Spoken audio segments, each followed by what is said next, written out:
Bueno, entonces vamos a comenzar con la segunda sesión de la lectura comentada del Capital. Vamos a ver esta vez del capítulo 1, la mercancía. Vamos a ver la dualidad del trabajo representado en las mercancías. Bueno, ya habíamos hablado de la conexión que parecía que había, ¿no?, entre el apartado 1 con los dos factores de la mercancía y este apartado 2 que se dedica a la dualidad, pero del trabajo en vez de la mercancía. Me imagino que ya con la lectura se habrá ido clarificando esta cuestión. Antes de pasar al contenido del apartado 2, quería comentaros una cosa de un párrafo anterior del apartado 1, que ha habido un compañero que ha escrito durante esta semana con una duda, ¿no?, sobre esta tercera cosa que se mencionaba en la página creo que es 46. Nosotros estamos con la edición del siglo XXI. Vamos a aprovechar para recordar eso, que estamos trabajando con la edición del siglo XXI, lo que implica esta traducción de Pedro Escaron se hace a partir de la segunda edición alemana del Capital, que es la última que revisó en vida Marx. Por tanto, hay algunas modificaciones respecto a la tercera y cuarta ediciones, que son ya editadas por Engels. En esas ediciones Engels incluyó algunas modificaciones porque el propio Marx planeaba hacer cambios en el Capital. Tenía un ejemplar suyo de la edición alemana con una serie de indicaciones, tachaduras y tal, y también en vida de Marx se había hecho una edición francesa y Marx también tenía un proyecto de incorporar algunos párrafos de la edición francesa que eran diferentes, ¿no? Entonces, por eso la tercera y cuarta edición alemanas, que son las que se suelen tomar como de referencia de traducción, tienen algunos cambios, ¿no? Y a veces son meras correcciones y otras son unos añadidos, unos poquitos más de desarrollos. Entonces, lo que hace la edición del siglo XXI es, en general, te traduce la segunda edición alemana, y cuando hay un cambio en un párrafo en la tercera y cuarta, lo que hace es ponerte la nota al pie. Entonces, tienes la oportunidad de conocer cuál fue la última versión que revisó Marx y cuál fue la modificación que se hizo a partir de las indicaciones de Marx y que las hizo el propio Engels, ¿no? Entonces, bueno, lo útil de esto es que pues sirve para comprender mejor el proceso, ¿no?, el proceso de depuración del propio Marx. Bien. Entonces, en la página 46, en el apartado 1, había una cuestión que nos han preguntado por Facebook, que es esto de la tercera cosa, ¿no? ¿Y qué es esta tercera cosa? Marx decía que si se equipara una cantidad cualquiera de hierro, por ejemplo, un cuarter de trigo y A quintales de hierro, se preguntaba Marx, ¿qué denota esta ecuación? Dice, pues que existe algo común de la misma magnitud en dos cosas distintas, tanto en un cuarter de trigo como en A quintales de hierro. Ambas, por consiguiente, son iguales a una tercera, que en sí para sí no es ni la una ni la otra. Cada una de ellas, pues, en tanto valor de cambio, tiene que ser reducible a esa tercera. Bien, aquí lo que preguntaban por Facebook es si existen los dos factores de la mercancía, cuál es esta tercera cosa, y tal y cual, ¿no? Hay un poco de embrollo coherente con normal, ¿no?, en la lectura. La cuestión aquí que tenemos que ver es que la primera y la segunda cosa son ese cuarto de trigo es la primera cosa, ese A quintales de hierro es la segunda, y en tanto hay una igualdad entre una cosa que es trigo y una cosa que es hierro, en cuanto hay una igualdad como mercancías, como valores de cambio, que son intercambiables, en la medida en que son intercambiables, tienen que ser igual a una tercera cosa que es, ¿no?, ya lo vimos, que es su valor, ¿no? Su valor es lo que hace que algo tan distinto como es un cuarto de trigo y cierta cantidad de hierro pueda ser intercambiable. Una forma muy visual de leer este párrafo sería sustituir la idea de valor por la idea de peso, ¿no? Estaríamos analizando otro elemento, ¿no? Entonces, por ejemplo, si analizamos que un cuarto de trigo puesto en una balanza y en el otro extremo cierta cantidad de hierro está en equilibrio, ¿no?, y decimos que cierta cantidad de trigo es igual a cierta cantidad de hierro, nos podemos preguntar, ¿qué denota esta ecuación? Pues que existe algo común de la misma magnitud en dos cosas distintas, tanto en esa cantidad de trigo como en esa cantidad de hierro. Ambas, por consiguiente, son iguales a una tercera, que en sí y para sí no es ni la una ni la otra, no es ni el trigo ni el hierro. Cada una de ellas, pues, en tanto sustancias que están en equilibrio en esa balanza, ¿no? En esa balanza que las hace equiparables, tiene que ser reducible a esa tercera cosa, y esa tercera cosa en este caso sería su peso, ¿no? Bueno, sin más, para hacer clarificar un poco estas frases del anterior apartado. Bien, vamos a ir a lo que nos compete en esta sesión. La dualidad del trabajo representado en las mercancías. Bien, empieza Marx. Resumiéndonos un poquito, nos resume un poquito el apartado anterior. En un comienzo, la mercancía se nos puso de manifiesto como algo bifacético, como valor de uso y valor de cambio. De aquí partíamos, ¿no? Este era nuestro comienzo. Vimos a continuación que el trabajo, al estar expresado en el valor, no poseía ya los mismos rasgos característicos que lo distinguían como generador de valores de uso. Ya vimos que cuando nos fijábamos en el trabajo abstracto, ese trabajo abstracto, que era el generador de valor, era abstracto porque habíamos abstraído los rasgos característicos de los trabajos concretos que producen valores de uso, ¿no? El trabajo abstracto era ya un fruto de una abstracción de los trabajos, el trabajo del sastre, el trabajo del tejedor, etcétera, ¿no? Dice Marx, he sido el primero en exponer críticamente esa naturaleza bifacética del trabajo contenido en la mercancía. Y aquí lo que hace más es citar la contribución a la crítica de la economía política que había publicado en 1859, ¿no? Recordamos que el Capital lo publica la primera edición en 1867, la segunda en el 72 o 73. Bueno, como este punto es el eje en torno al cual gira la comprensión de la economía política, hemos de dilucidarlo aquí con más detenimiento. Bien, lo que nos dice Marx en este sentido es muy importante. La naturaleza bifacética de la mercancía, que era algo que ya había descubierto la economía política previa, incluso un cierto sentido del carácter bifacético del trabajo también estaba en la economía política previa, pero Marx es el primero en exponerlo críticamente, es decir, en entender las conexiones que existen en este punto. Y nos dice que en torno a esto gira la comprensión de la economía política, o sea, es fundamental. Es un elemento central para todo lo que va a venir después en el libro. Por más que ahora es una cuestión muy sencilla, pero claro, esta cuestión tan, digamos, sencilla, abstracta, que parece que está vacía de implicaciones, pues las irá teniendo a medida que vayamos avanzando en el libro. Entonces vamos a verla con detenimiento. Y dice Marx, tomemos dos mercancías, por ejemplo, una chaqueta y 10 varas de lienzo. La primera vale el doble que la segunda, de modo que si 10 varas de lienzo es igual a V, pues la chaqueta es igual a 2V, ¿no? Bien. La chaqueta es un valor de uso. Bien, antes de seguir, va a dedicar ahora Marx 2 páginas y media a hablarnos de la dimensión de las mercancías, el factor de valor de uso, y en concordancia con esto del trabajo útil, ¿vale? Entonces vamos a estar ahora 2 páginas viendo esta dimensión. Luego pasaremos a la siguiente dimensión. Bien, la chaqueta es un valor de uso que satisface una necesidad específica. Esta conexión entre valor de uso y necesidad ya la hemos visto en el apartado anterior. Para producirla se requiere un determinado tipo de actividad productiva. O sea, una chaqueta no se hace de cualquier manera, sino una chaqueta lo hace el trabajo específico de hacer chaquetas. Esta se halla determinada por su finalidad, modo de operar, objeto, medio y resultado. Llamamos sucintamente trabajo útil al trabajo cuya utilidad se representa así en el valor de uso de su producto o en que su producto sea un valor de uso.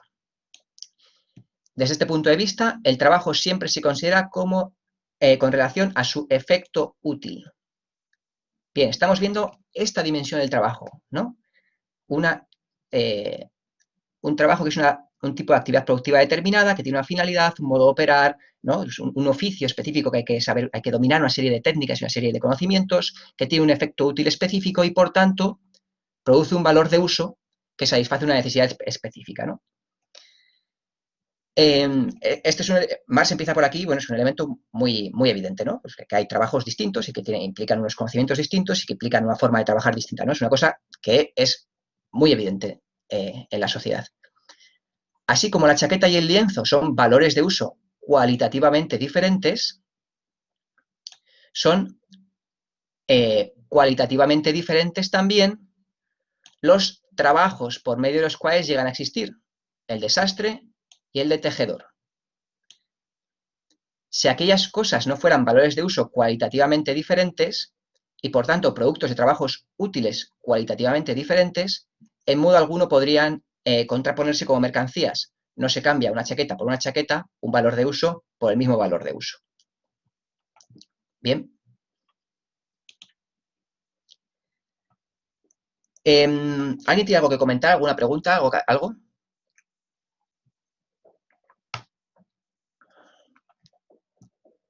Bueno, pues No, gracias, José Luis. A través del cúmulo de los diversos valores de uso, cúmulo, o cuerpos, ya hemos visto más de una vez cómo Marx se refiere a valor de uso como a una cualidad corpórea, de las mercancías, se pone de manifiesto un conjunto de trabajos útiles igualmente disímiles. Obviamente, si nosotros tenemos a nuestro alcance como mercancía rotuladores, tomates, ordenadores, eh, casas y mesas, es porque hay gente que hace trabajos muy diferentes, ¿no?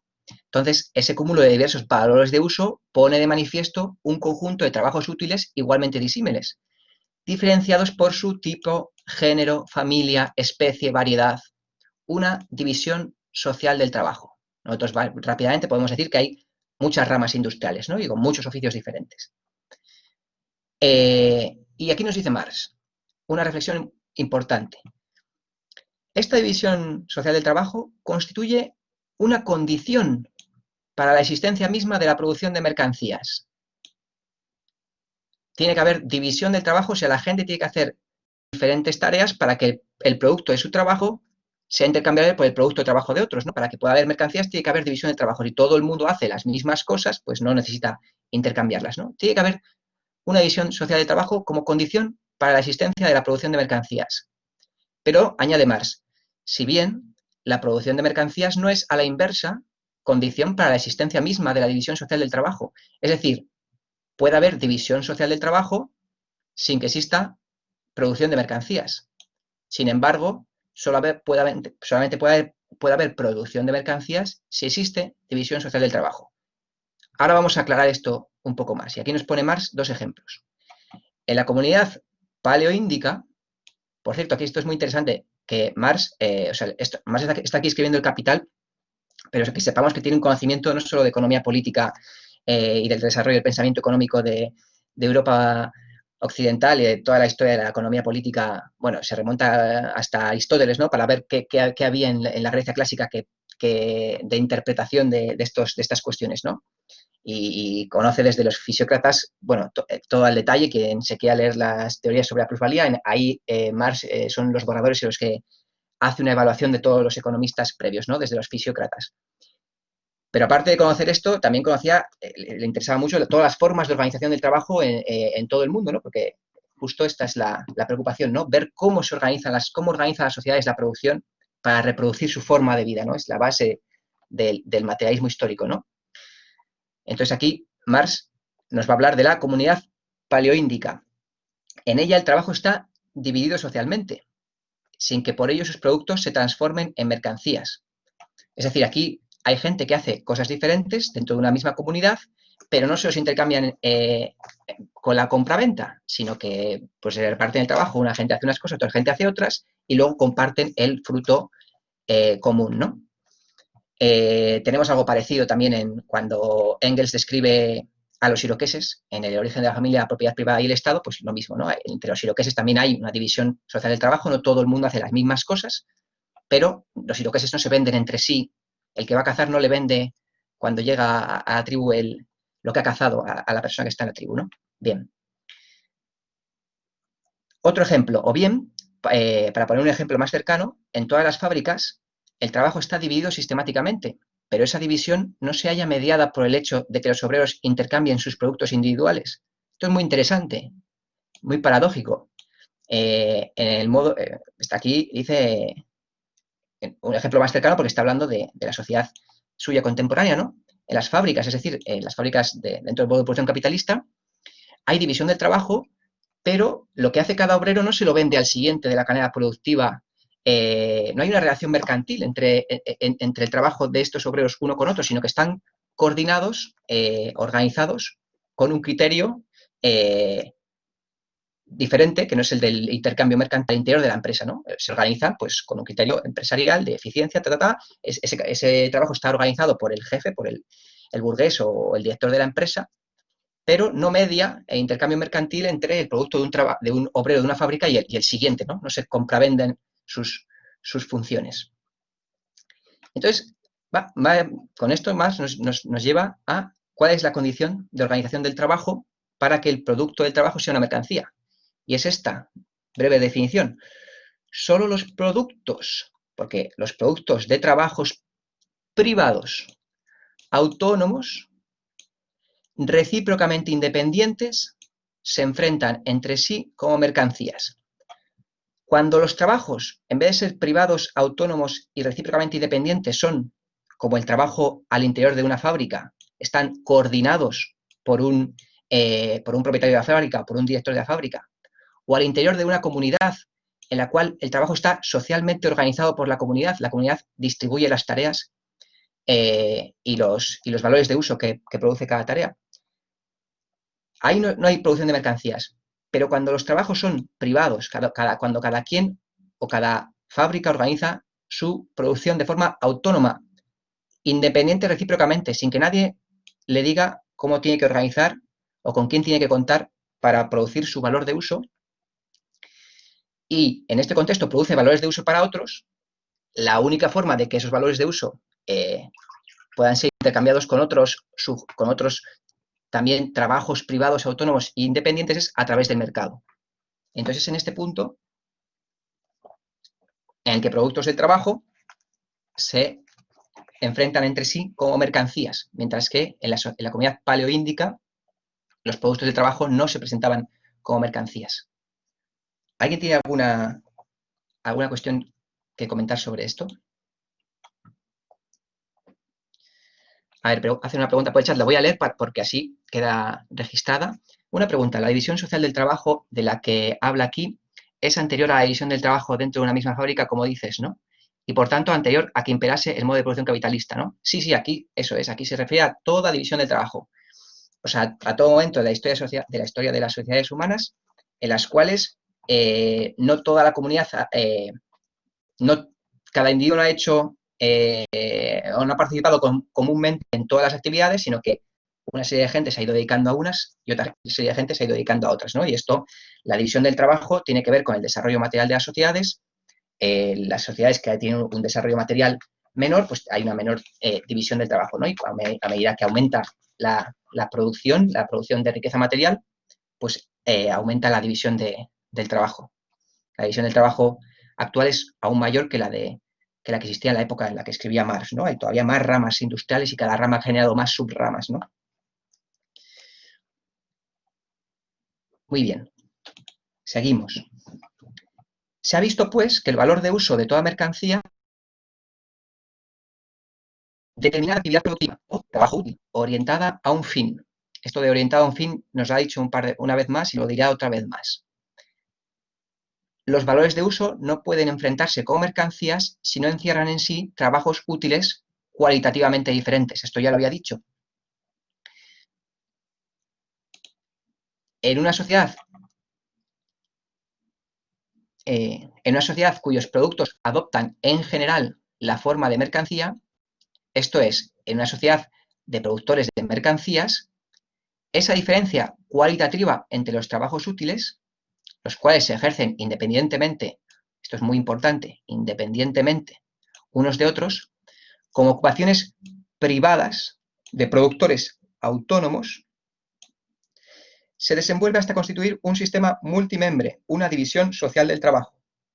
Es evidente que estos trabajos autónomos, privados e independientes están hilados de alguna manera.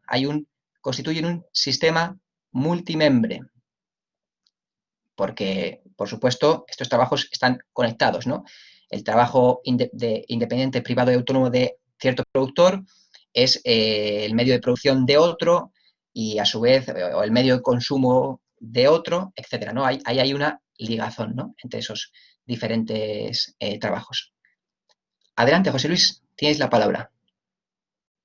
Sí, hola, tengo una duda. La verdad no sé si me estoy adelantando un poco, pero en este párrafo cuando menciona, bueno, a ver, las mercancías, para que sean mercancías tienen que tener trabajo, o sea, tiene que haber trabajo detrás que se exprese en el valor. Y en esa parte cuando dice, se ha visto pues que el valor de uso de toda mercancía encierra determinada actividad productiva o trabajo útil orientada a un fin. Los valores de uso no pueden enfrentarse como mercancías si no encierran en sí trabajos útiles cualitativamente diferentes. Y mi pregunta es, entonces, cuando, por ejemplo, alguien que hace una chaqueta de cuero con alguien que hace una chaqueta de lana, o sea, al final los dos están encerrando, ahí, pues al final los dos están encerrando trabajo cualitativamente útil, cuando trabajo útil, ¿no? Pero entonces se están enfrentando como mercancías, porque al final los dos tienen el mismo valor de uso, o sea, entonces no hay como una contradicción, o eso o viene, no sé, como después la explicación de esta de la competencia entre diferentes o sea, diferentes trabajos eh, privados que al final están creando valores de uso, o sea, iguales, pero mercancías, o sea, pero el producto es distinto. No sé si quedó claro o estoy como un poco revuelto. No, está bien. Creo que sí, sí, es legítima la pregunta. El, dos detalles de lo que has dicho. Has comentado, has hablado de una chaqueta de lana y una chaqueta de cuero, que implicarían que son dos valores de uso cualitativamente diferentes. Claro, no tan diferentes como lo son unos huevos de una chaqueta, ¿no? Pero una chaqueta de lana y una chaqueta de cuero son, incluso en un momento dado, alguien podía intercambiar una chaqueta de lana por una chaqueta de cuero, ¿no? Si le pareciese adecuado. Por cierto, José Luis, vamos a intentar poner el micro en silencio mientras, porque se oye un pequeño zumbido. Entonces, por un lado está esa dimensión, que obviamente por la propia división social, o sea, por la propia división del trabajo, hoy en día tenemos una cantidad de chaquetas de muy diversos tejidos y tal, que podían ser intercambiables, por más que aquí en este párrafo Marx habla de que una chaqueta y otra no lo pueden ser, ¿no? Pero, oye, hay tal cantidad de chaquetas distintas que podía darse ese suceso. Y luego la cuestión de que existan diferentes trabajos independientes, privados y autónomos produciendo la misma mercancía, eso es una realidad. Marx no está entrando todavía a la competencia, porque la competencia aquí está presupuesta y Marx está en un plano todavía muy general, pero lo que en este caso nos interesa saber es que aquel trabajador independiente, privado y autónomo que produce zapatos no va, no vas a comprar zapatos a otro zapatero, ¿no? Produce zapatos. Esa es la cuestión que nos interesa ahora mismo en este detalle. Simplemente que la cuestión para que haya intercambio de mercancías es que hay diferentes productores que producen diferentes cosas y uno produce cosas para obtener, bueno, para obtener el medio de luego comprar otras, ¿no? Esa es la clave. luego la dimensión de la competencia ya veremos, pero por supuesto estos trabajos independientes, privados y autónomos, pues hay más de uno, no es solamente una persona o una unidad de una fábrica, ¿no?, la que se dedica a los zapatos, sino que puede haber varias. Adelante, Jonathan. Otro punto para ayudar a esclarecer también podría ser que los valores de uso no solo se satisfacen necesidades orgánicas, sino también espirituales, ¿no? Y entonces una diferencia entre una chaqueta de cuero y una chaqueta de lana también se puede ver en esa misma división, ¿no? O sea, a lo mejor yo soy bueno produciendo chaquetas de cuero, pero no me gustan las de cuero, ¿no? Me gustan las de lana. Y entonces ese valor de uso ya tiene una dimensión diferente, ¿no? En cosas de utilidad. O sea, la utilidad no solamente se refiere al orgánico, ¿no? A lo que el cuerpo puede recibir, sino también a las cuestiones espirituales. Creo que eso lo dice al inicio del tomo primer, bueno, del primer capítulo. Es un comentario muy breve sobre eso. Sí, pues me parece muy acertado.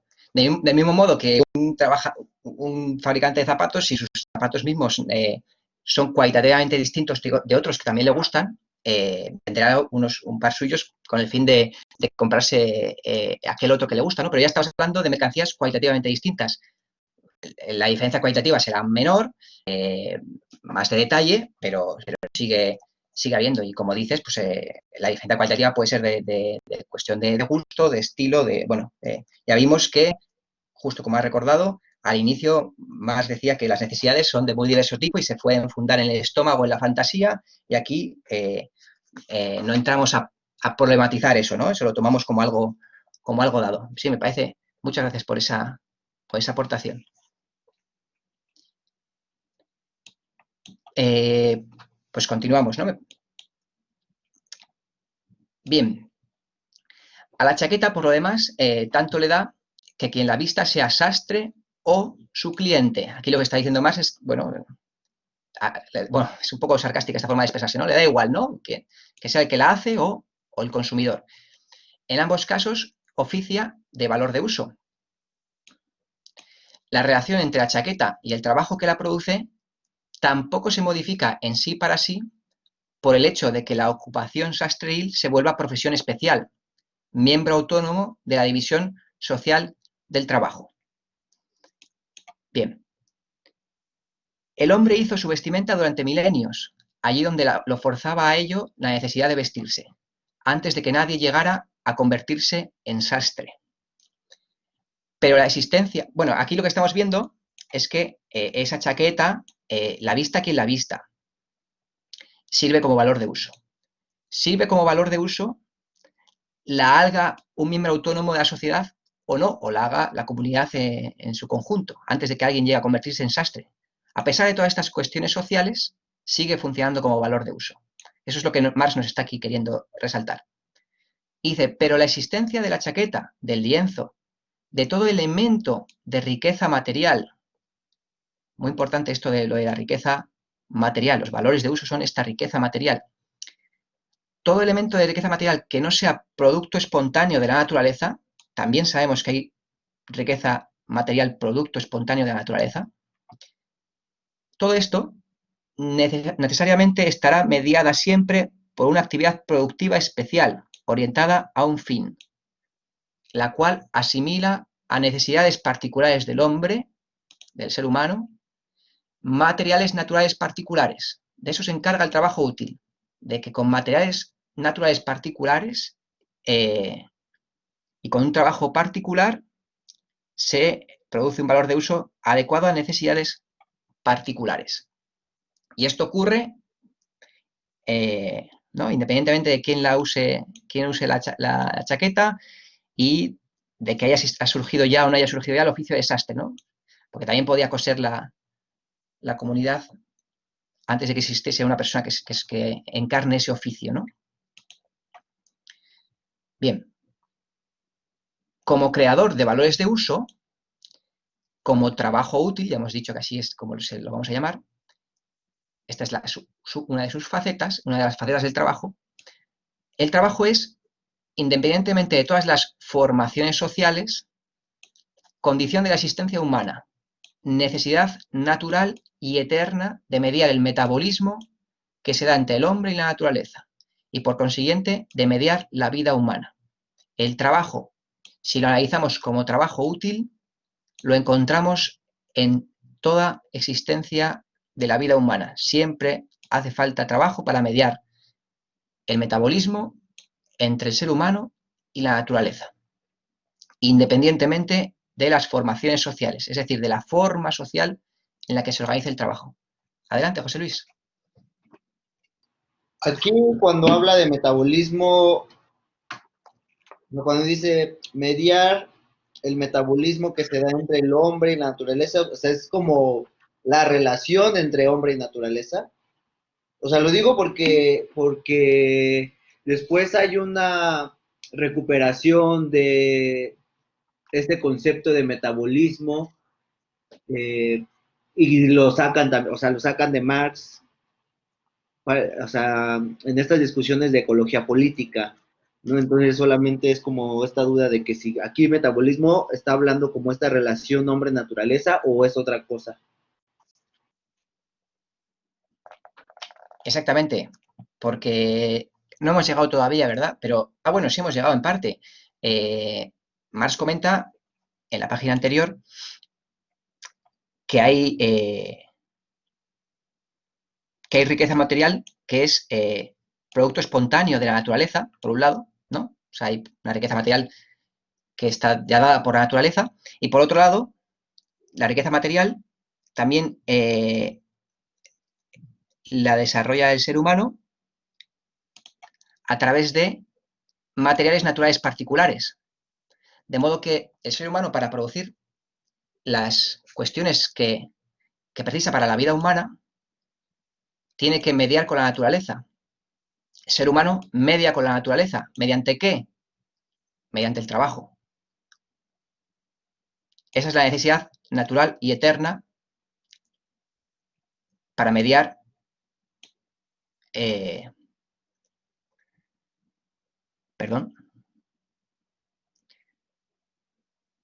mediar el metabolismo que se da entre el ser humano y la naturaleza, ¿no? Siempre es necesario a través del trabajo conseguir estos materiales naturales para elaborarlos y así hacer continuar la vida humana, ¿no? Entonces aquí estamos ya partiendo de esta premisa, pues es evidente que la cuestión ambiental pues es importante fundamental, ¿no? El metabolismo es una cuestión, el metabolismo entre el ser humano y la naturaleza es una cuestión elemental de la vida humana, ¿no? El ser humano es naturaleza vuelta consciente. Bien, esto, si hay interés, bueno, pues el libro 3 de Capital, pero ya claro, eso ya son más desarrollos más ulteriores, pues hay más cuestiones sobre esto de la contradicción entre ser humano y naturaleza, de la relación y la contradicción, cuando se presenta una relación contradictoria entre ser humano y naturaleza. Pregunta Anders si se podría desarrollar un poco la noción de en sí y para sí que aparecía en la página anterior.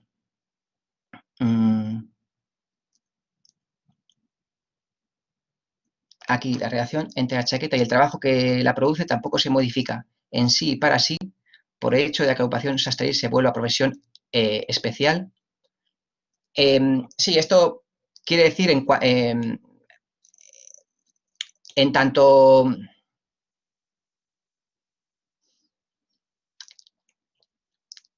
que el hecho en el ámbito específico de el valor de uso y el trabajo útil que lo produce, en ese marco de relaciones, nos da igual que la ocupación sastre sea una profesión especial de un miembro autónomo de un miembro autónomo o no, o sea, algo que hace, pues yo qué sé, la familia campesina en sus ratos libres, pues se cose su propia ropa, ¿no? A partir del lino que cultiva, ¿no? O no, o llega a ser un sastre. La relación entre la familia campesina que cose su ropa en la tarde de invierno, ¿no? Y la ropa que produce, y del sastre, que ya es un productor autónomo, y la ropa que produce, esa relación entre el trabajo útil desarrollado por la propia familia y el trabajo útil desarrollado por un miembro especializado de la sociedad que está produciendo camisas para otros, en el marco del trabajo útil respecto al valor de uso, esa relación es independiente de si lo produce la familia para sí o si el sastre lo produce para otra gente, ¿no? Es un trabajo útil el que produce un valor de uso específico con unas cualidades. O sea, Marx aquí acota el campo de consideración, ¿no?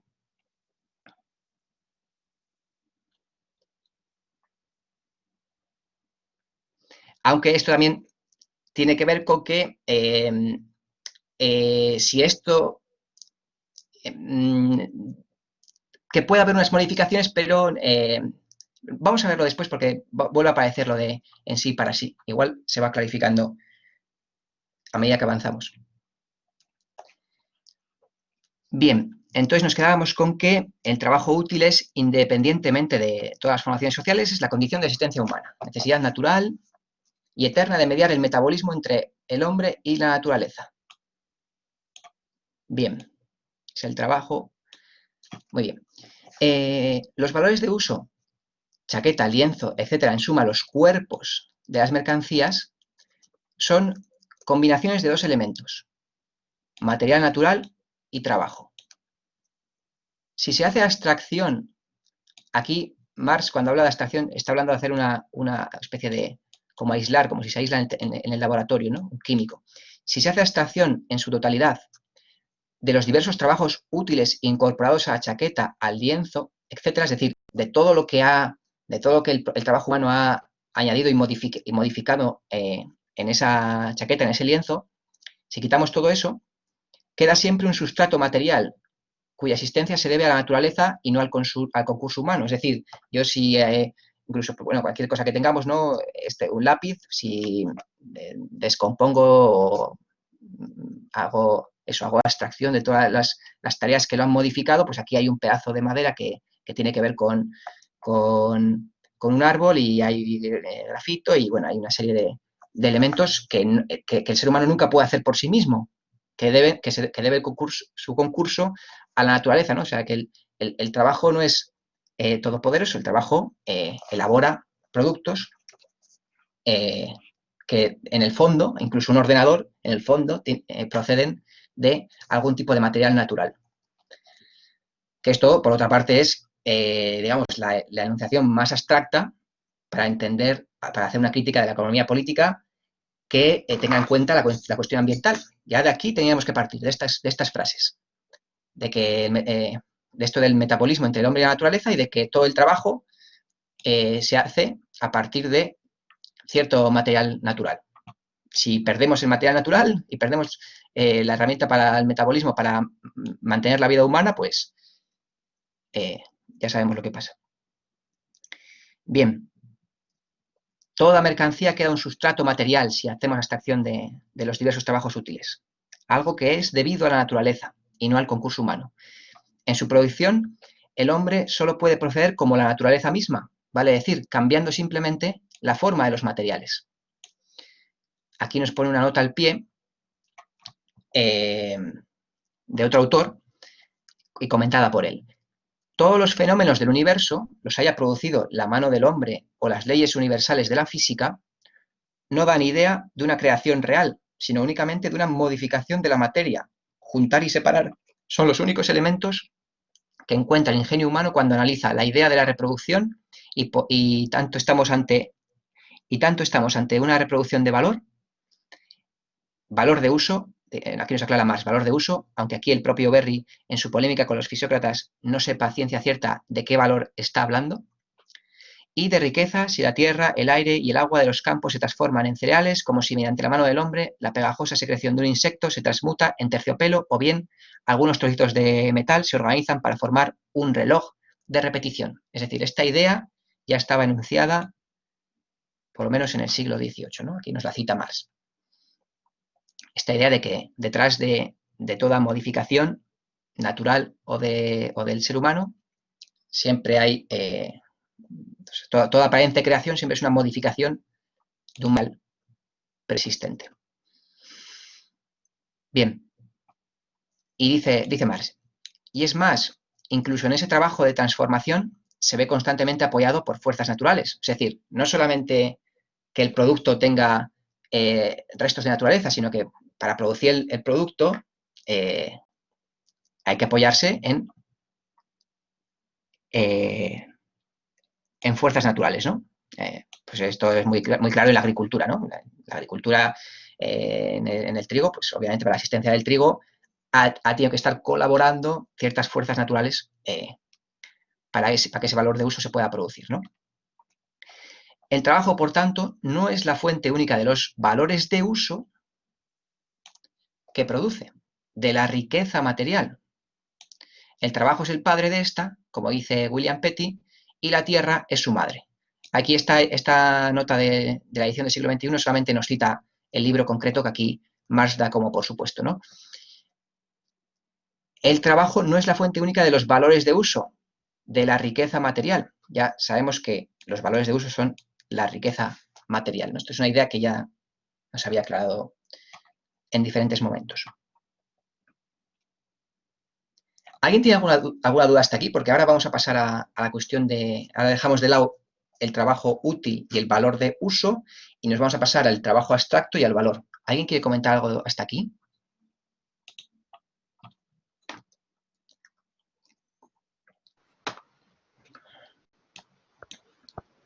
Adelante, Esperanza. Yo quería, bueno, hacer un apunte más que otra cosa. La fuerza de trabajo está muy jerarquizada. Entonces, tiene mucho peso en la jerarquía que hay en la sociedad, con la que yo, pues por supuesto, no estoy de acuerdo. Estoy tan en desacuerdo que, bueno, todo se pone en su sitio con el tiempo. Y ahora ha ocurrido que, bueno, una de las fuerzas de trabajo que más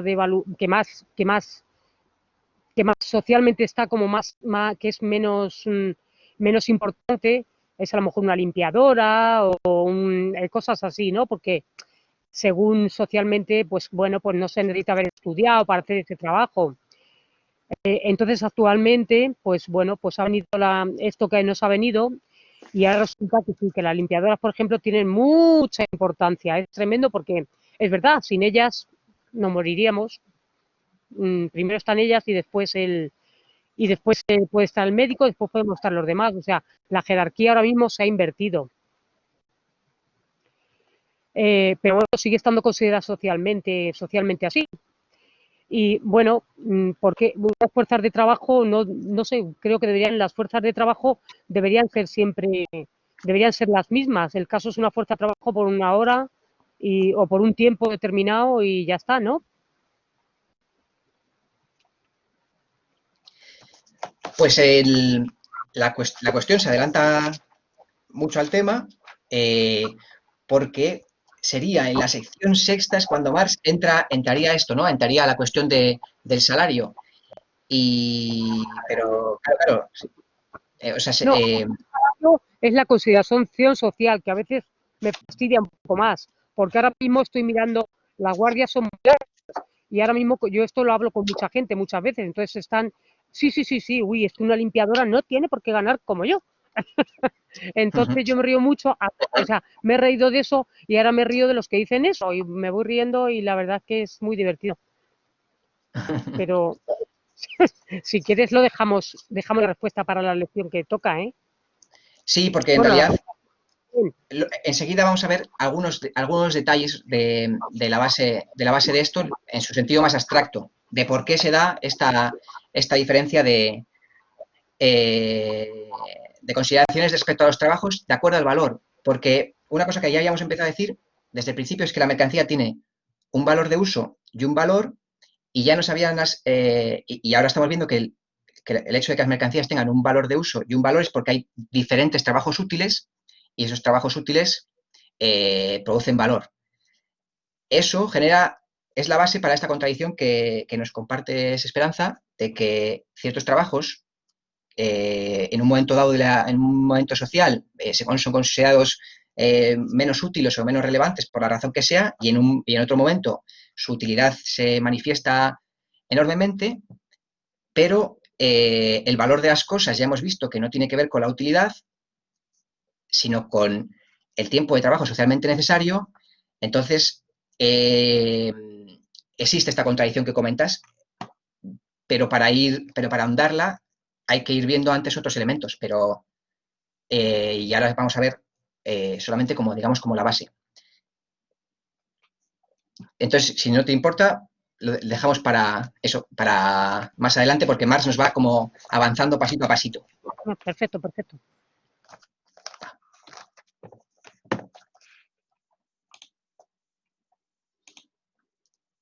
Vale, pues entonces pasamos a la cuestión de la... ahora vamos a ir a la cuestión del valor y el trabajo abstracto.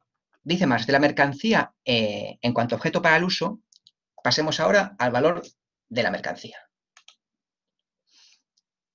Supusimos que la chaqueta valía el doble que el lienzo, pero esto no es más que una diferencia cuantitativa y por el momento no nos interesa. No nos interesa de momento las diferencias cuantitativas de valor. Recordemos, pues, que si una chaqueta vale el doble que 10 varas de lienzo, la magnitud de valor de 20 varas de lienzo será igual a la de una chaqueta. De momento, ahora Marx se va a centrar en por qué puede ser igual estas dos cosas distintas, estas varas de lienzo y la chaqueta, ¿no? En su calidad de valores, la chaqueta y el lienzo son cosas de igual sustancia. Hasta ahora estábamos viendo que cada valor de uso tiene un trabajo útil distinto, que tiene un fin distinto, unos métodos, unos objetivos, etcétera, ¿no? Y ahora, en cambio, estamos viendo igualdades. En su calidad de valores, la chaqueta y el lienzo son cosas de igual sustancia, expresiones objetivas del mismo tipo de trabajo. ¿Cómo puede ser esto, no? Si estábamos en tanto trabajos útiles son distintos, ¿no? Pero aquí Marx nos dice que como valores son expresiones objetivas del mismo tipo de trabajo. Aquí Marx va a dar un par de frases para ver cómo es esta paradoja. Dice, pero el trabajo del sastre y del tejedor difieren cualitativamente. Existen condiciones sociales, no obstante, en que el mismo hombre trabaja alternativamente de sastre y de tejedor. En ellas, estos dos modos diferentes de trabajo, pues, no son más que modificaciones de trabajo que efectúa el mismo individuo. No han llegado a ser funciones especiales, fijas, de individuos diferentes, del mismo modo exactamente que la chaqueta de nuestro sastre confecciona hoy y los pantalones que hará mañana solo suponen variedades del mismo trabajo individual. Bien.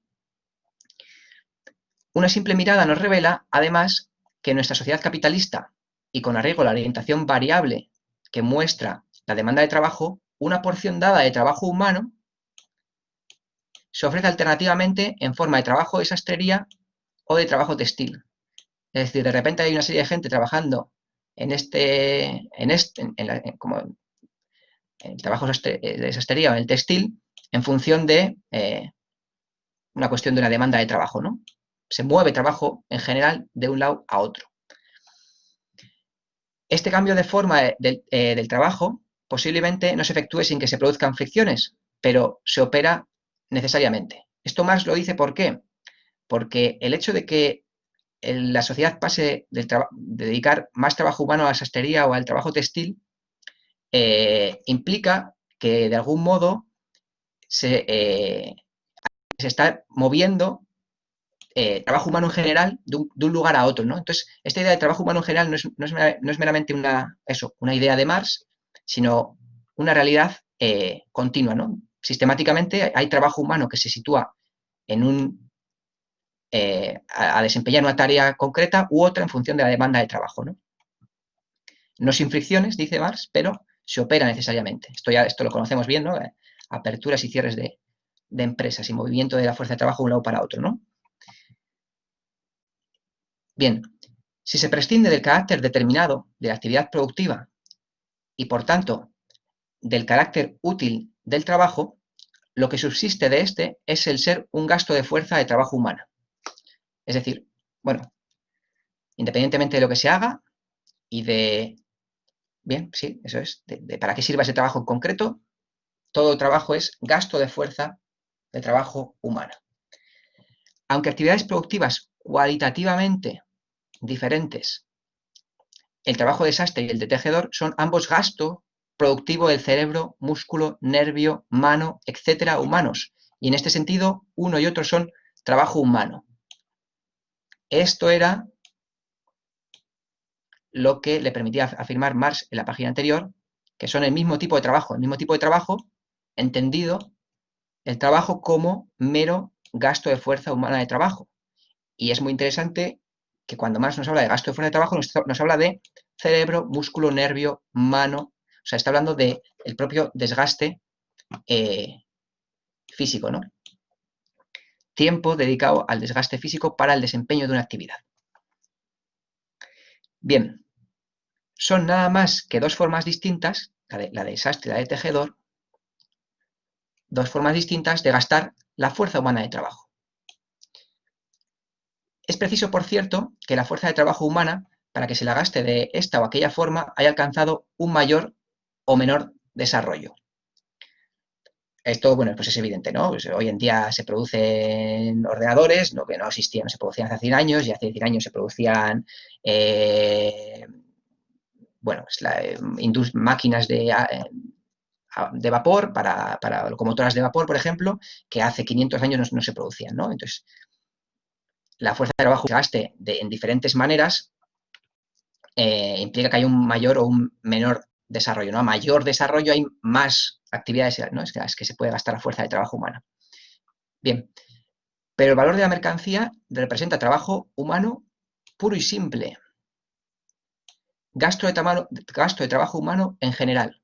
Aquí es muy interesante que, por ejemplo, o sea, como categoría a nivel de marxismo hablamos de trabajo abstracto para referirnos a esto, pero ya hemos visto en nada más 12 páginas que Marx se ha referido, para intentar ser pedagógico, se ha definido a esta cuestión de muchas maneras, ¿no? Aquí lo llama trabajo humano puro y simple, gasto de trabajo humano en general. Todo esto es lo mismo, es trabajo abstracto.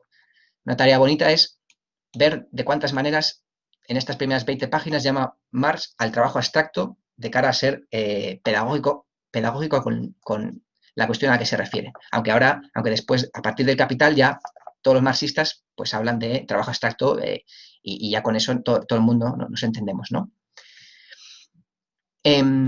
Así como en la sociedad burguesa un general o un banquero desempeñan un papel preeminente y el hombre, sin más ni más, un papel muy deslucido, aquí cita a Hegel, otro tanto ocurre aquí con el trabajo humano que es el gasto de fuerza humana pura y simple, que está detrás de todos los trabajos, pero que no se hace evidente, ¿no?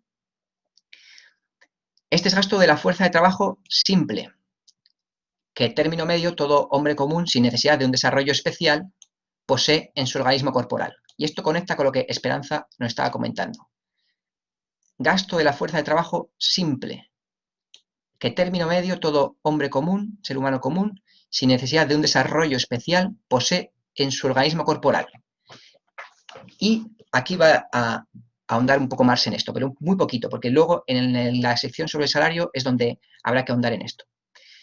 Dice Marx, el carácter del trabajo medio simple varía, por cierto, según los diversos países y épocas culturales, pero está dado para una sociedad determinada. O sea, en una sociedad determinada lo que es trabajo medio simple, lo que se considera que cualquier persona más o menos sabe hacer porque hay un nivel medio de instrucción, etcétera, etcétera, está dado para una sociedad. Lo da la propia sociedad.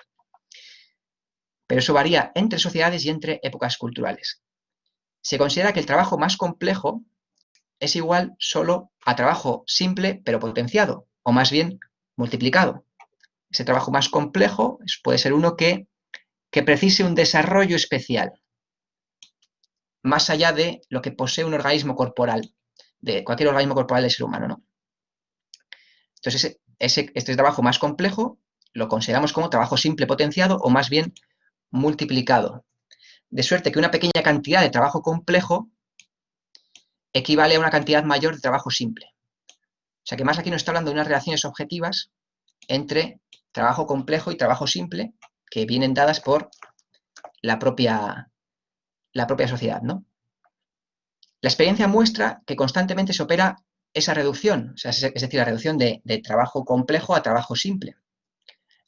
Por más que una mercancía sea el producto del trabajo más complejo, su valor la equipara al producto del trabajo simple y por consiguiente no representa más que determinada cantidad de trabajo simple. La equipara, obviamente, en cierta cantidad. Vamos a ver la nota esta 15 al pie. Aquí nos hace una advertencia He de advertir al lector que aquí no se trata del salario o valor que percibe el obrero por una jornada laboral, sino del valor de la mercancía en que su jornada laboral se objetiva. En la presente fase de nuestra exposición, la categoría del salario aún no existe, en modo alguno. Es decir, Marx estaba intuyendo que cuando está exponiendo esto iba a surgir justo la duda que ha planteado Esperanza, y la resuelve en la sección sexta. Aquí se nos está diciendo que hay un trabajo más simple, un trabajo más complejo. El trabajo más complejo, en menos tiempo, condensa más valor. ¿Qué implicaciones tiene esto para el salario? Lo veremos en la sección sexta. Las diversas proporciones en que los distintos tipos de trabajo son reducidos al trabajo simple, como a su unidad de medida, se establecen a través de un proceso social que se desenvuelve a espaldas de los productores y que para esto les parece resultado de la tradición. O sea, no es un proceso consciente el que determina que cierto trabajo complejo equivale a cierta cantidad de trabajo simple, sino que es un proceso social que parece que es una mera tradición, ¿no? Su resultado. Y ahí nos dice Marx: para simplificar, en lo sucesivo consideraremos directamente toda clase de fuerza de trabajo como fuerza de trabajo simple, no ahorrándonos con ello más que la molestia de la reducción. Y ya repito que esto pues, se verá un poquito más adelante. ¿Alguien quiere comentar algo hasta aquí?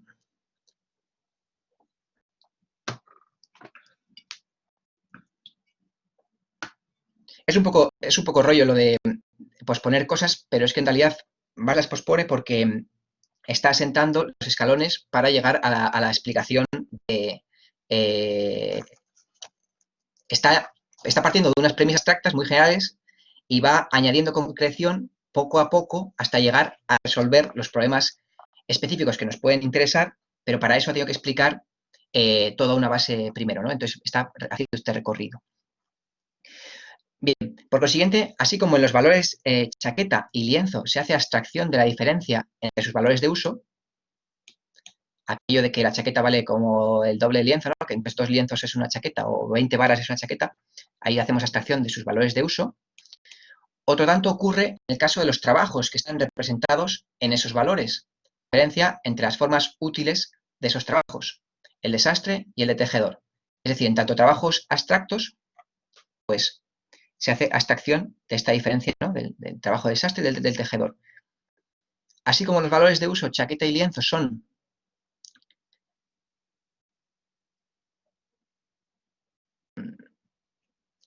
combinaciones de actividades productivas orientadas a un fin. Esto de orientada a un fin ha salido ya varias veces, que se efectúa paño e hilado, y en cambio los valores chaqueta y lienzo solo son mera gelatina homogénea de trabajo. También los trabajos contenidos en dichos valores no tienen validez por su relación productiva con el paño y el hilado, sino solo como gastos de fuerza humana de trabajo. Esto es una frase un poco larga, en la cual, bien, voy a insistir lo que venimos insistiendo, que el B-uso, chaqueta y lienzo, implican una cierta actividad productiva específica, ¿no? Orientada a un fin, y en cambio los valores chaqueta y lienzo, en cuanto a valores, son nada más una gelatina homogénea de trabajo. Es decir, nos es indiferente la actividad productiva concreta. En este mismo sentido, el trabajo concreto de hacer el paño y el trabajo concreto de hacer el hilado son, desde el punto de vista del valor, los consideramos simplemente como gastos de fuerza humana de trabajo. El trabajo sastril y el textil son elementos constitutivos de los valores de uso. Los trabajos concretos son elementos constitutivos de los valores de uso, chaqueta y lienzo, merced precisamente a sus cualidades diferentes. Son trabajos concretos, trabajos útiles diferentes. Son sustancia del valor chaqueta y del valor lienzo solo en tanto se hace abstracción de su cualidad específica, en tanto ambos poseen la misma cualidad, la de trabajo humano. Aquí ni siquiera nos dice trabajo abstracto ni trabajo puro, nos dice simplemente trabajo humano. En ese sentido, son sustancia del valor, en cuanto mero trabajo humano. La chaqueta y el lienzo, empero, no son solo valores en general, sino valores de una magnitud determinada. Bien, hasta ahora Marx había hecho abstracción de la diferencia de valor, porque quería llegar a la idea de trabajo abstracto. Ahora va a ver que hay diferentes cantidades de trabajo abstracto, ¿no? No son valores en general, sino una magnitud determinada, ¿no? Y que puede ser diferente entre sí. Y con arreglo a nuestra hipótesis, la chaqueta valía el doble que 10 varas de lienzo. Bien, hasta ahora vemos que Marx había dejado de lado la desigualdad de valores y ahora, una vez que ha explicado el trabajo abstracto, entra a explicar la desigualdad de valores. Y dice Marx, ¿a qué se debe esta disparidad, ¿no? Entre la que vale la chaqueta y lo que vale las 10 varas de lienzo? ¿A qué se debe la disparidad entre sus magnitudes de valor? Al hecho de que el lienzo solo contiene la mitad de trabajo que la chaqueta. De tal manera que para la producción de la última será necesario gastar la fuerza de trabajo durante el doble de tiempo que para la producción del primero. La chaqueta precisa el doble de tiempo que el lienzo. Por eso la chaqueta vale el doble que el lienzo la mitad que la chaqueta. Por ello, si en lo que se refiere al valor de uso, el trabajo contenido en la mercancía solo cuenta cualitativamente, muy importante, en lo que tiene que ver con la magnitud de valor, cuenta solo cuantitativamente, una vez que ese trabajo se haya reducido a la condición de trabajo humano sin más cualidad que esa, a la condición de trabajo abstracto. Como trabajo abstracto, la diferencia entre la chaqueta y el lienzo es meramente cuantitativa, en cuanto a la condensación de trabajo abstracto que encierran.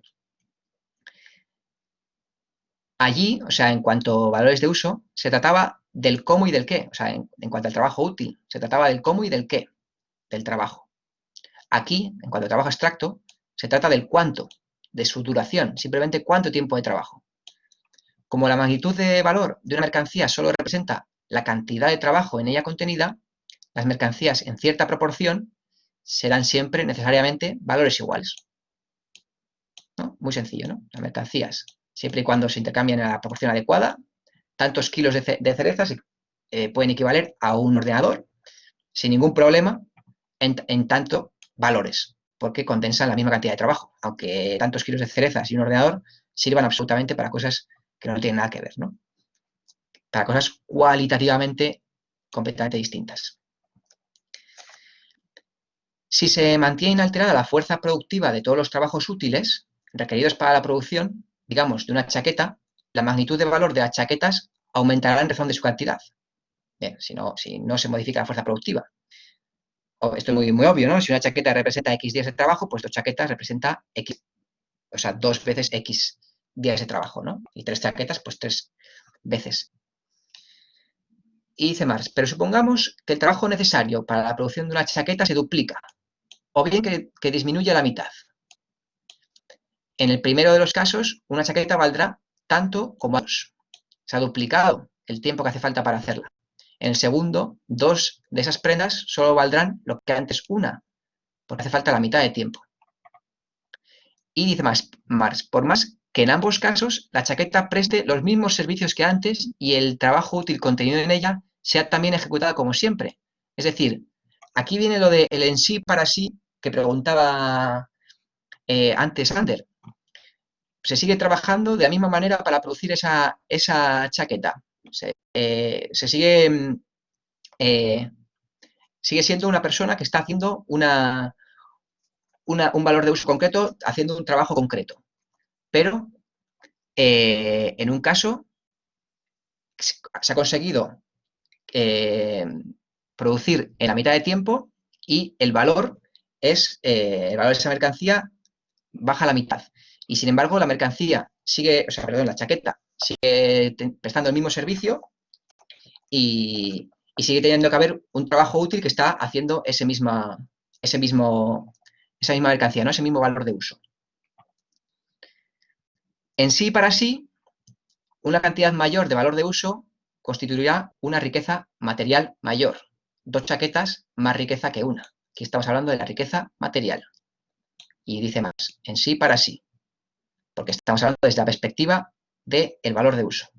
No estamos yendo a la otra cuestión. Entonces, en este ámbito, en sí, para sí, 2 valores de uso es más riqueza material, 2 chaquetas es más riqueza que una. Con 2 chaquetas puede vestirse a los hombres, mientras que con una solo a uno. Bien. No obstante, a la masa creciente de la riqueza material puede corresponder una reducción simultánea de su magnitud de valor. Aquí ya estamos saliendo del en sí para sí, estamos yendo a otro sitio. Una reducción simultánea de la magnitud de valor ante una masa creciente de la riqueza material. ¿Cómo puede ser esto? Este movimiento antitético deriva del carácter bifacético del trabajo.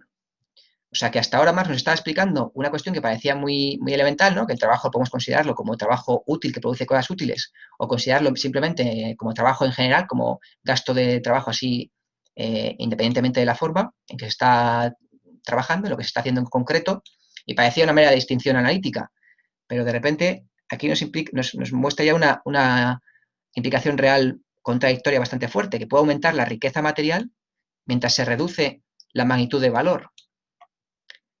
La fuerza productiva, naturalmente, es siempre fuerza productiva de trabajo útil, concreto, y de hecho solo determina en un espacio dado de tiempo el grado de eficacia de una actividad productiva orientada a un fin. Es decir, la fuerza productiva es que por cómo se está haciendo una cosa, cómo se está haciendo una chaqueta, aparezca por allí una máquina o un utensilio que permita hacer esa chaqueta de manera más eficaz, ¿no? En menos tiempo, ¿no? Es siempre, la fuerza productiva siempre va relacionada con el trabajo útil. No hay una fuerza productiva en abstracto, ¿no? La fuerza productiva es que se desarrolla una técnica concreta para un trabajo útil concreto, que tiene un fin concreto y se consigue más eficacia, ¿no? De ese trabajo útil. Por consiguiente, es en razón directa al aumento o reducción de su fuerza productiva que el trabajo útil deviene fuente productiva más abundante. Más abundante si hay una fuerza productiva mayor, ¿no?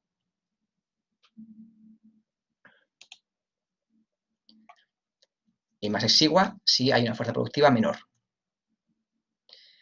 Si hay una gran fuerza productiva del trabajo textil, pues el trabajo textil es más productivo, produce más valores de uso. Por el contrario, en sí y para sí, un cambio en la fuerza productiva del trabajo en nada afecta el trabajo representado en el valor. ¿Cómo puede ser esto posible? Pues como la fuerza productiva del trabajo es algo que corresponde a la forma útil, la fuerza productiva corresponde a la forma útil adoptada, concretamente por el trabajo, es natural que, no bien hacemos abstracción de dicha forma útil concreta, aquella ya no puede ejercer influjo alguno sobre el trabajo. El mismo trabajo, pues, por más que cambie la fuerza productiva, rinde siempre la misma magnitud de valor en los mismos espacios de tiempo. 8 horas de trabajo son siempre 8 horas de trabajo.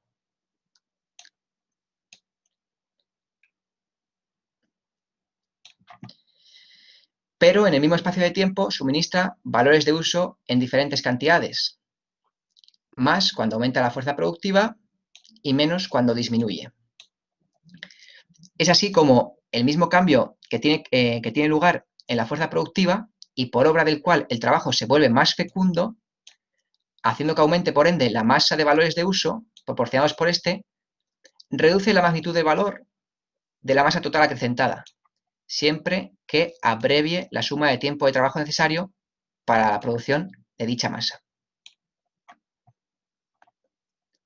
Como el trabajo, las mismas horas de trabajo producen siempre el mismo valor, 8 horas de trabajo producen siempre el mismo valor, si está trabajando una fuerza de trabajo más productiva y en esas 8 horas de trabajo, en vez de 2 chaquetas, se está produciendo 4, como esas 8 horas siempre producen el mismo valor, pero ahora encarnado en 4 chaquetas en vez de en 2, esas 4 chaquetas tienen el mismo valor que antes 2. Entonces, ese aumento de la fuerza productiva hace que se reduzca el valor de esa masa total acrecentada. Ahora tenemos 4 chaquetas. Bueno, en este caso no se reduce, se reduce, bueno, de la chaqueta individual, ¿no? Siempre que abrevie la suma de tiempo de trabajo necesario para la producción de dicha masa. O sea, si contamos las 2 chaquetas iniciales que costaban producir las 8 horas, ahora cuesta 4, ¿no? La masa, esas 2 chaquetas que eran la masa previa, ¿no? ¿Alguien tiene algo que comentar sobre esto?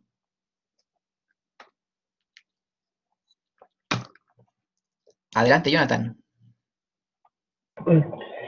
Sí, solamente precisar que cuando habla de esta relación inversa entre el trabajo útil y el trabajo concreto, cómo las fuerzas productivas actúan, está diciendo que en el trabajo útil lo que está pasando es que está produciendo y produciendo, ¿no? Y que a la vista de los valores de uso se vuelve más, hay riqueza aumentada, ¿no? Pero a la diferencia, lo que está pasando con el trabajo abstracto, o con el trabajo abstracto es que como está en tiempo solamente necesario, toda esa gran riqueza que se ve en valores de uso, en el trabajo abstracto lo que hace es que la contrae y que la logra contraer, ¿no? Y que entonces parece como que se decrece, ¿no? O sea, me parece que es importante porque es un núcleo bastante interesante para poder revisar lo que es la escasez artificial, ¿no? Esta idea, esta apariencia que hace ver que aunque aumente la riqueza, en la economía monetaria lo que está pasando es que se va para abajo, ¿no? Sabes que aparece una escasez, ¿no? Entonces me parece que eso es importante ahí tratarlo porque lo que está haciendo es esa diferenciación, ¿no? Que para lo útil, para lo concreto o para el trabajo útil significaría que estás produciendo más, pero para el trabajo abstracto lo que estás haciendo es que estás produciendo menos porque ambos son antitéticos, ¿no? Si uno crece, el otro se desvaloriza, ¿no? Si el otro se valoriza, el otro se desvaloriza. Entonces hay una relación antitética entre el trabajo concreto y el trabajo abstracto. Eso es todo lo que quería comentar. Muy bien, muchas gracias. Pues bien, seguimos entonces. Todo trabajo es, por un lado, gasto de fuerza humana de trabajo en un sentido fisiológico.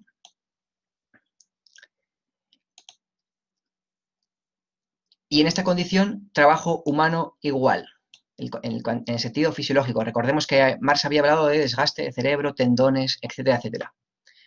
O de trabajo abstractamente humano, ¿no? Aquí nos pone otro sinónimo, ¿no? Trabajo humano igual, trabajo abstractamente humano. Como constituye el valor de la mercancía. A ver, que he roto tanto la frase que no sé ni lo que he dicho. Todo trabajo es, por un lado, gasto de fuerza humana de trabajo en un sentido fisiológico y es, en esta condición, de trabajo humano igual o de trabajo exactamente humano, como constituye el valor de la mercancía, ¿no? El valor de la mercancía, bueno, ya sabemos cómo se constituye. Todo trabajo, por otra parte, es gasto de fuerza humana de trabajo en una forma particular, orientada a un fin. Y en esta condición de trabajo útil, concreto, produce valores de uso. Entonces ya nos ha quedado clarísimo que el trabajo útil, concreto, produce los valores de uso. Esta dimensión del trabajo produce esta dimensión de la mercancía, que tiene que ver con los fines y es un trabajo particular, y que en cambio la dimensión del valor de la mercancía tiene que ver con esta dimensión del trabajo en cuanto a trabajo igual, en cuanto a trabajo abstractamente humano, en cuanto a mero gasto fisiológico de fuerza de trabajo.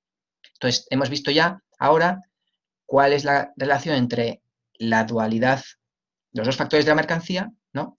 Y la dualidad del trabajo.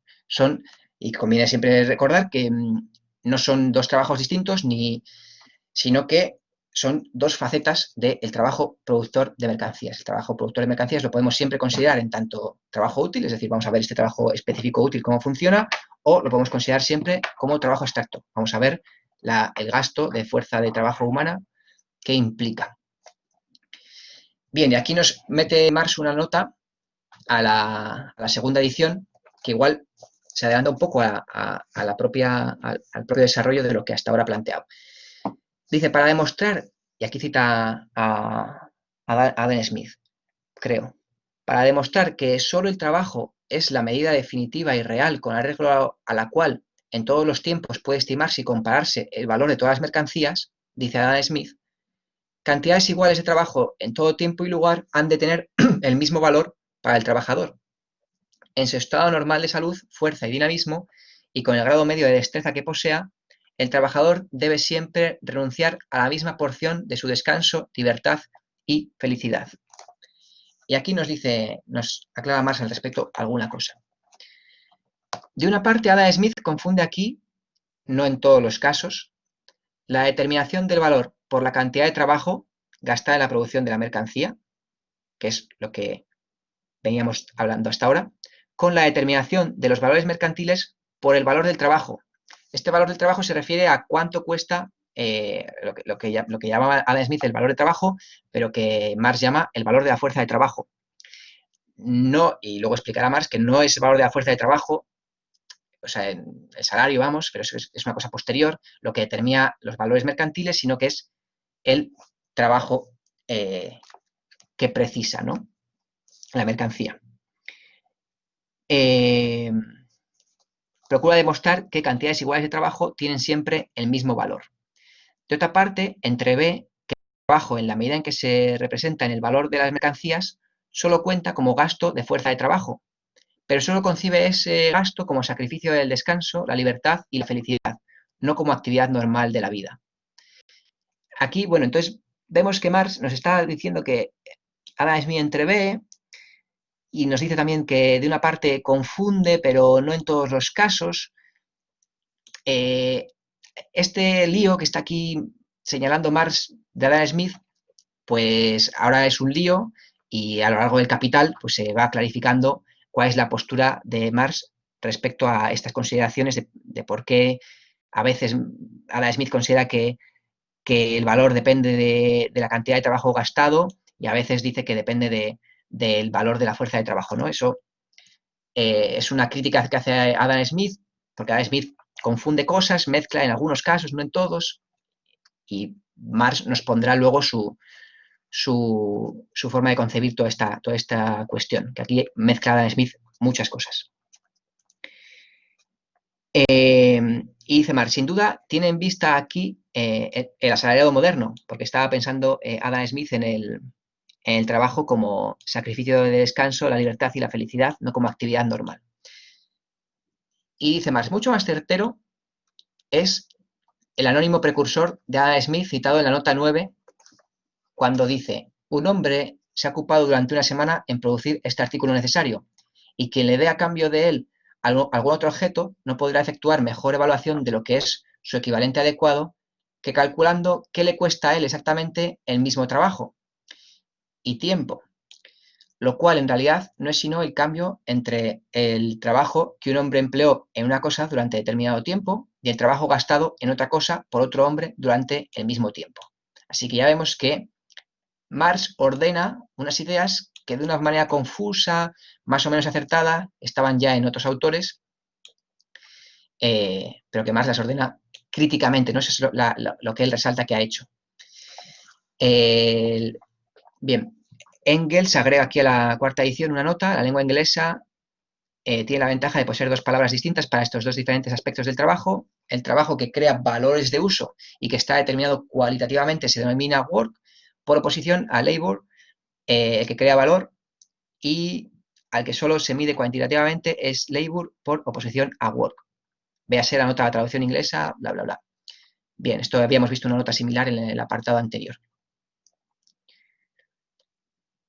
Bueno, en mi opinión, esta última nota es un poco complicadilla y remite a otras partes del Capital, pero bueno, la fundamental con lo que hay que cerrar este apartado, sobre todo, ya hemos comentado, bueno, en realidad es importante todo lo que hemos comentado, ¿no? Pero es esta distinción, que es con la que cierra el apartado, entre el gasto de trabajo, de fuerza de trabajo en sentido fisiológico, trabajo humano igual, es decir, trabajo exactamente humano, que constituye el valor, frente a la otra faceta, que es el trabajo gastado de una forma particular, orientado a un fin específico, que es el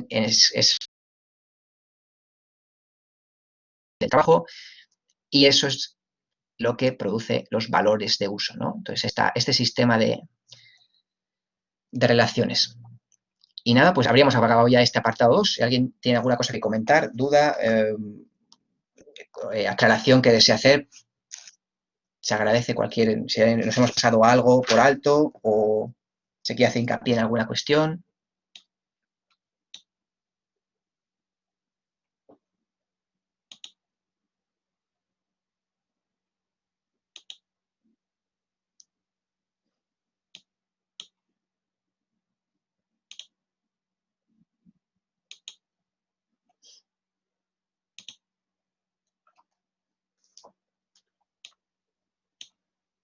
Vale, pues si nadie se anima a comentar, pues damos por finalizada la sesión y el próximo día continuaremos con el tercer punto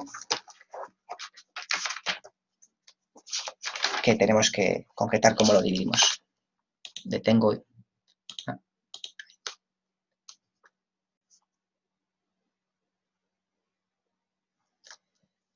Pregunta si solo se define el trabajo de manera implícita.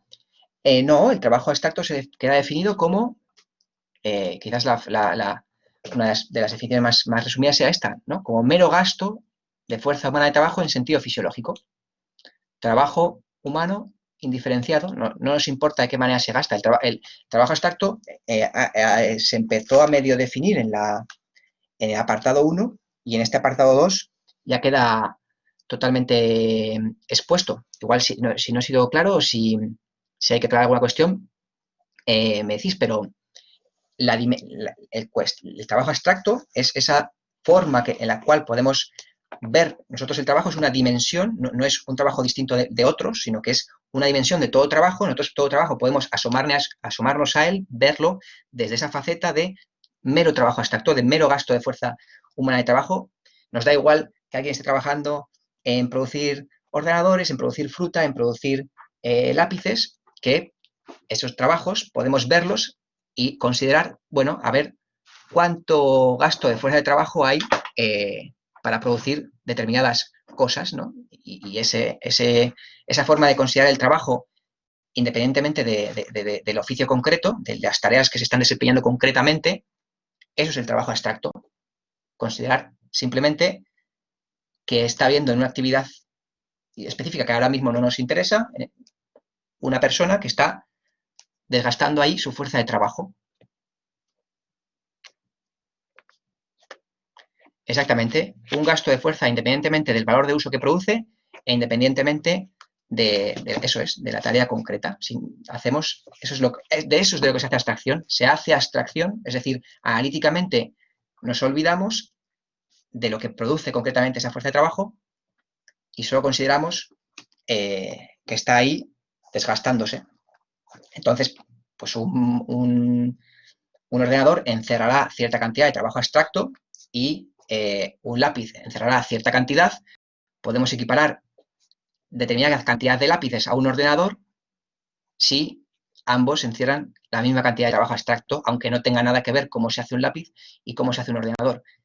El hecho de que se puedan intercambiar mercancías que se hacen de manera distinta y que sirven para cosas distintas, el hecho de que se puedan intercambiar en cierta cantidad, en cierta proporción, se debe a que todo ello encierra trabajo humano entendido en sentido abstracto. Todo ello implica gente haciendo cosas y desgastando su capacidad de trabajo en hacer cosas. Eso es. No, de nada. Muchas gracias Yo os doy muchas gracias por las preguntas y las aclaraciones también que se han hecho, porque todo eso contribuye a hacer una exposición más acertada. Y parece que Jonathan iba a tomar la palabra. Sí, era una cosita solamente muy pequeña. Ya se fue la pantalla. Sobre la cita que habías mencionado, ¿no? De por qué Smith se equivoca, ¿no? Cuando hace la diferencia entre valores mercantiles por el valor trabajo, ¿no? Y tiene que ver porque Adam Smith nunca llegó al trabajo abstracto, ¿no? El que llega al trabajo abstracto, como tú lo mencionaste hace un rato, fue Marx, y porque Adam Smith confunde el trabajo en general con la forma particular del trabajo abstracto, ¿no?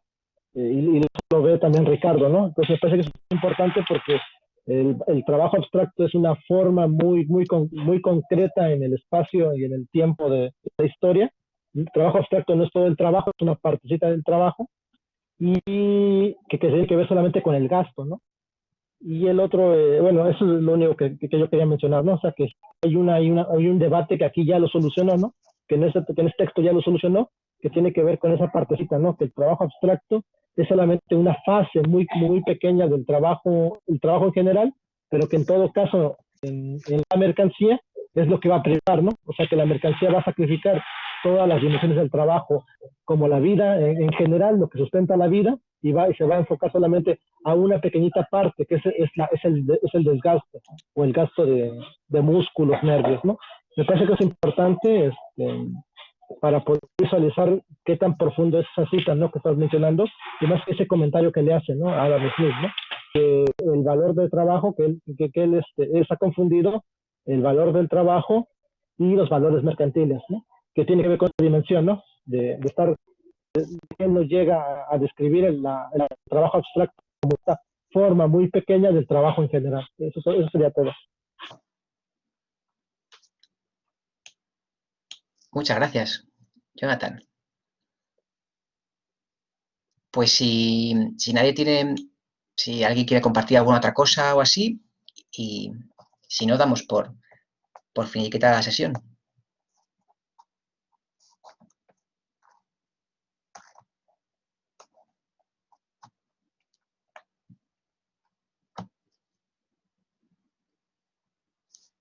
Bueno, pues damos por cerrada. Seguimos el próximo día.